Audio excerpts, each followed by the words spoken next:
ஓம் நம சிவாய. ஆதிசக்தியை நம. வணக்கம். அறிவோம் அமோனிஷம் சேனலில் ஆன்மீக அன்பர்களை வரவேற்கிறோம். நீண்ட காலத்துக்கு அப்புறம் இந்த பதிவு போடுறோம். ஆன்மீக அன்பர்களே, நண்பர்களே, எல்லோரும் 2025 முடிஞ்சு 26வது ஆண்டில் நீங்கள் காலடி எடுத்து வைக்கும்போது உங்களுக்கு இறைவனோட பெருங்கருணையாலும் பேராற்றலாலும் எல்லா வளமும் நலமும் கிடைக்கட்டுன்னு அந்த எல்லாம் வல்ல இறைவனை பிரார்த்திக்கிறேன். எல்லோருக்கும் இனிய ஆங்கில புத்தாண்டு வாழ்த்துக்கள். எல்லோரும் நைட்டு 12 மணி வரையிலும் கண் விழித்து புத்தாண்டை கொண்டாடுறீங்க. ஒரே ஒரு விஷயம் சொல்கிறேன். என்னோட அறிவுக்கு எட்டினபடியும் ஞானத்திலையும் சூரியன் உதயமாகிற நேரம்தான் ரொம்ப முக்கியமானது. உலகத்தில் ஏதோ ஒரு மூலையில் இந்த இரவு 12 மணிக்கு சூரியன் அதிகாலையில் உதயமாவார். அவங்க அதை கணக்கு பண்ணி 12 மணின்னு வச்சுருக்காங்க. ஆனால் நம்ம மக்கள் இங்கே இந்தியாவில் எல்லோரும் நைட்டு 12 மணிக்கு செலிப்ரேட் பண்ணுறோம், கொண்டாடுறோம். ஆனால் நமக்கு ஏற்றது அதிகாலையில் கொண்டாடுறது தான். அதே மாதிரி பார்த்திங்கன்னா, இன்றைக்கி புத்தாண்டு கொண்டாட்டங்கள் நிறையா இருக்கும். எல்லோரும் சந்தோஷமாக இருங்க. வாழ்க்கையில் எல்லா கஷ்டங்களும் நீங்கி எல்லா நன்மைகளும் பெறணும்னு இறைவனை பிரார்த்திப்போம். ஆன்மீக அன்பர்களே, நண்பர்களே, இளைஞர்களே, இளைஞர்களே, ஒன்றே ஒன்று தெரிஞ்சுக்கங்க. இயற்கையை நேசிங்க. இயற்கையின் சக்தியாக இருக்கக்கூடிய அந்த ஆதி பரம்பொருளை நேசிங்க. உங்கள் வாழ்க்கையில் எல்லா நலமும் சுகமும் வளமும் எல்லாம் கிடைக்குங்கிறது தீர்க்கமான உண்மை. இதில் வேறு எந்த ஐயப்பாடுமே இல்லை. 2025 வரையிலும் லேட்டாக எந்திரிக்கிறவங்க, அதாவது தாமதமாக படுக்கையிலேருந்து எழுந்திருக்கிறவங்க, 2026வது வருடம் முதல் நாள்லேருந்து காலையில் அதிகாலையில் எழுந்திருக்க பழகிக்கொள்ளுங்கள். இந்த மார்கழி மாதத்தில் காற்றில் O3, அதாவது ஓசோன் நிறையா இருக்கும். மாய்ஸ்சரைஸ் நிறையா இருக்கிறதுனால, காற்றில் ஈரப்பதம் நிறையா இருக்கிறதுனால மோர் இன்டேக் ஆஃப் ஆக்சிஜனை நிறையா சுவாசம் பண்ணி சில மூச்சு பயிற்சி, தியான பயிற்சி இதெல்லாம் செய்யுங்க. உங்கள் வாழ்க்கையில் யாராலையும் கொடுக்க முடியாத ஒரு சொத்துன்னு பார்த்தீங்கன்னா ஆரோக்கியம், அடுத்து ஆயுள், அடுத்து ஐஸ்வர்யம். இந்த ஆரோக்கியமும் ஆயுளும் நல்லா இருக்கிற பட்சத்தில் ஐஸ்வர்யம் தானாக நிறைவு பெறும். அதாவது ஐஸ்வர்யம் அப்படின்னு பார்க்க போனோம்னா எல்லாரும் பொருளை மட்டுமே நினைக்கிறீங்க. அருள் மிகப்பெரிய ஐஸ்வர்யம். பொருளும் வேண்டும். இந்த உலகத்தில் வாழ்கிறதுக்கு பொருள் வேண்டும். ஏன்னா அருள் இல்லாருக்கு அவ்வுலகம் இல்லை, பொருள் இல்லாருக்கு இவ்வுலகம் இல்லைன்னு நம்ம முன்னோர்கள் சொல்லியிருக்காங்க. நம்ம அருளையும் பொருளையும் ஒன்றா தேடுவோமே. எல்லோரும் பொருள் பின்னாடியே ஓடிட்டுருக்கோம். அருள் பின்னாடியும் கொஞ்சம் வாங்க. அந்த இறை அருளுக்கு பாத்திரமாக இருந்து வாழ்க்கையில் சில தான தர்மங்கள் செய்து எல்லா உயிர்களையும் நேசித்து எல்லோரையும் சந்தோஷப்படுத்தி வாழ்வதே ஒரு மனித கடமைன்னு சொல்லலாம். முடிந்த அளவுக்கு நம்ம யாரையும் வலிக்க வைக்காத அளவுக்கு நம்மளுடைய பேச்சும் செயலும் இருக்கணும்னு வேண்டிக்கிறேன். உறவு முறைகள் நிறைய பேர் பார்த்திங்கன்னா, உறவாக இருக்கிறவங்க ஒருத்தங்க முன்னுக்கு வர்றதை பார்த்து இன்னொருத்தவங்களுக்கு பிடிக்கிறதில்ல. அக்கம் பக்கத்தில் இருக்கிறவங்களுக்கு அதே மாதிரி அவங்கவுங்க கஷ்டப்படுறாங்க, அவங்கவுங்க முன்னுக்கு வர்றாங்க அப்படின்னு நினச்சி பாருங்கள். அவங்க உழைக்கிறாங்க, அதனால் முன்னுக்கு வர்றாங்க.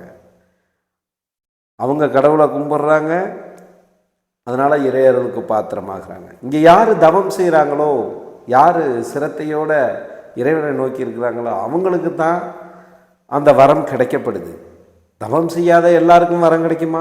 கிடைக்காது. அதே போல் தானே உழைக்கிறவங்க எல்லாருக்கும் ஊதியம் கிட்டுமா? கிட்டாது. உழைக்கிறவங்க எல்லோருக்கும் எல்லா நன்மைகளும் வந்து சேரும். சில குடும்பங்களில் பார்த்தீங்கன்னா நிறைய பேருக்கு நீங்கள் வாழ்கிற இடத்துலையே பக்கத்தில் இருக்கிறவங்க நீங்கள் வாழ பொறுக்காமல் சில பாதகமான செயல்கள்லாம் செய்கிறாங்க. போய் அடுத்தவங்க நல்லா இருக்கக்கூடாது போகக்கூடாதுன்ட்டு சில துர்க்காரியங்கள் செய்கிறாங்க. அந்த மாதிரி யாருக்குமே செய்யாதீங்க. அந்த மாதிரி நீங்கள் துர்க்காரியங்கள் பண்ணும்போது, அதாவது ஒரு உயிர் பலியை கொடுத்து அவங்க குடும்பம் வீணாக போகணும் வரணும் அப்படின்லாம் பண்ணும்போது இறைவன் எல்லாருக்கும் எல்லா நேரத்துலையும் துணைக்கு போயிட்டு இருக்க மாட்டார். அதே மாதிரி நீங்கள் போகிற காவல் தெய்வங்கள் எல்லை தெய்வங்கள் உங்களுக்கு எல்லாத்துக்குமே தலைசாட்சி இருக்கணும்னு அவங்களுக்கு ஒன்றும் அவசியம் இல்லை. ஒரு முனீஸ்வரன் அப்படின்னு எடுத்துக்கிட்டிங்கன்னா அவங்க பெரிய தபஸ்வி. முதல்ல அதை புரிஞ்சுங்க. அவங்களுக்கு நியாயம் தர்மம் எல்லாம் தெரியும். அதனால் அந்த நியாயத்தின்படியும் தர்மத்தின்படியும் தான் அவங்க உங்கள் பக்கம் நியாயம் இருந்தால் உங்களுக்கு நல்லது செய்ய போகிறாரு. அவங்க பக்கம் நியாயம் இருந்தால் அவங்களுக்கு தான் நல்லது செய்வார். நீங்கள் யாரை எதிராளின்னு நினைக்கிறீங்களோ அவங்களுக்கு தர்மப்படி நியாயப்படி நியமப்படி என்ன விஷயம் இருக்கோ அதனை பொறுத்து தான் தண்டனையாக வரமாங்கிறது நிலைபெறும். நீங்கள் வேண்டி குத்திட்டு வர்றதுனாலையோ இல்லை நீங்கள் வேண்டி ஒரு விஷயத்தை பண்ணிட்டு வர்றதுனாலையோ இங்கே எதுவுமே யாரையுமே அசைச்சிட முடியாது. அதை மட்டும் மைண்டில் வச்சுக்கோங்க. ஏன்னா ஒரு சக மனிதன் வாழ்கிறது இன்னொரு சக மனிதனுக்கு பிடிக்காம இருக்கு. அவங்களுக்கு வேணும்னா அவங்கவுங்க உழைச்சி முன்னுக்குவாங்க. இந்த 2026 எல்லா மக்களும் ஆண்டவனையும் பிரார்த்திப்போம், உழைப்போம், முன்னுக்கு வருவோம். உழைப்பே உயர்வு தரும். செய்கிற வேலையில் தீர்க்கமாக சுத்தமாக ஆரோக்கியமாக அந்த வேலையை செஞ்சோம்னாலே நமக்கு எல்லா பாதைகளும் திறக்கப்படும், எல்லா கதவுகளும் திறக்கப்படும். இந்த 2025 நிறைய பேருக்கு கசப்பான அனுபவங்கள் ஏற்பட்டிருக்கலாம். நம்ம யாரையுமே ஒருத்தரை போய் வஞ்சிச்சு வாழ்ந்ததா சரித்திரம் இல்லை. எல்லாரும் எவ்வளோ காலம் வாழ போகிறோம்? மிஞ்சி போனால் 100 வருஷம் வாழ முடியுமா? 70 வருஷம் 80 வருஷம் வாழ்கிற காலத்தில் நல்லதை மட்டுமே நினைப்போம், நல்லதே செய்வோம். முடிஞ்சால் தானம் தர்மம் செய்யுங்க, இல்லைன்னா அவங்கவுங்க வேலையை அவங்கவுங்க பார்ப்போம். சரியா? அடுத்த விஷயம் என்னன்னு கேட்டிங்கன்னா, இந்த 2025 அதிகாலை எழுந்து பழக்கமில்லாதவங்க 2026 முதல் அதிகாலை எழுந்து அந்த எல்லாமல்ல இறைவனின் சொரூபமாக இருக்கக்கூடிய சூரிய பகவானை சேவிச்சு அவருக்கு ஒரு நமஸ்காரம் பண்ணி, அவர் இல்லைன்னா இந்த உலகத்தில் பூலோகத்தில் எந்த ஜீவராசியும் நல்லா வாழ முடியாது. அவரோட ஆற்றல் இந்த பூமியில் படலைன்னா இங்கே யாராவது நல்லா வாழ முடியுமா? முடியாது. கதிர்வீச்சு எவ்வளோ கிருமிகளை அழிக்குது. அதனால தான் கிரகண காலங்களில் பார்த்திங்கன்னா சூரியனோட ஒளி மங்கின நாளில் கிருமிகள் மற்ற தீய சக்திகள் விஷச்சந்துக்களுக்கெல்லாம் மோர் பொட்டண்டாக பவர் இருக்கும். ரொம்ப அதி உக்கிரமாக இருக்கும் அவங்களோட சக்தி. அதனால் கிரகண காலங்களில் அதை சாப்பிடாத இதை சாப்பிடாத அப்படின்னு நம்ம முன்னோர்கள் சொன்னது. நிறைய விஷயங்கள் நம்ம வாழ்க்கையை தொலைச்சிட்டோம். அதனால் சூரிய ஒளி இருக்கிற நாள் எல்லா நாளுமே நமக்கு நல்ல நாள். இதில் நிறைய விஷயங்கள் பேசலாம்.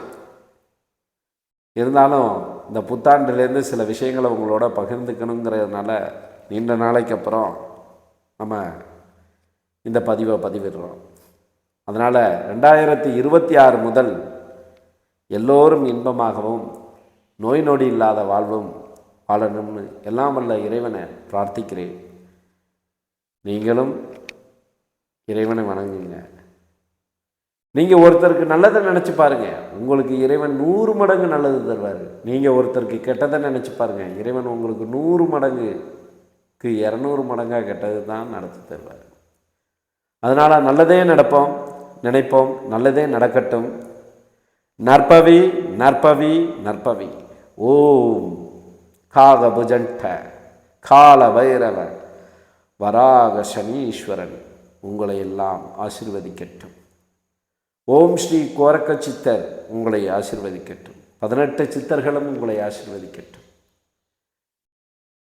எல்லாம் வல்ல அகஸ்திய பெருமான் உங்களை ஆசீர்வதிக்கட்டும். சித்தர்களே இறை சொரூபம். அதனால் சித்தர்களை சாதாரணமாக இடப்படாதீங்க. சித்தர் வழியில் இருக்கிறவங்களையும் சாதாரணமாக இடப்படாதீங்க. நீங்கள் சித்தர் வழியில் இருக்கிறவங்களையோ சிவ வழிபாட்டில் இருக்கிறவங்களையோ இல்லை ஸ்ரீஹரி பக்தர்களையோ நீங்கள் துன்பப்படுத்தணும் துயரப்படுத்தணும்னு நினச்சிங்கன்னா உங்கள் சொந்த செலவில் நீங்கள் உங்களுக்கு சூனியம் வைக்கிறீங்கன்னு அர்த்தம். அதனால் நல்லதே நினைப்போம், நல்லதே நடக்கும். எல்லாம் வல்ல ஆதிசக்தியோட கோபத்துக்கு ஆளாகாமல் எல்லாம் வல்ல ஆதிசக்தியோட அருளுக்கும்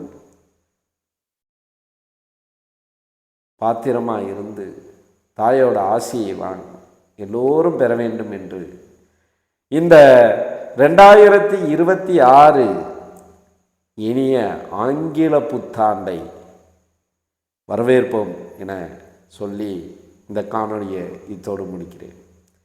நன்றி, வணக்கம். ஓம் நம சிவாய.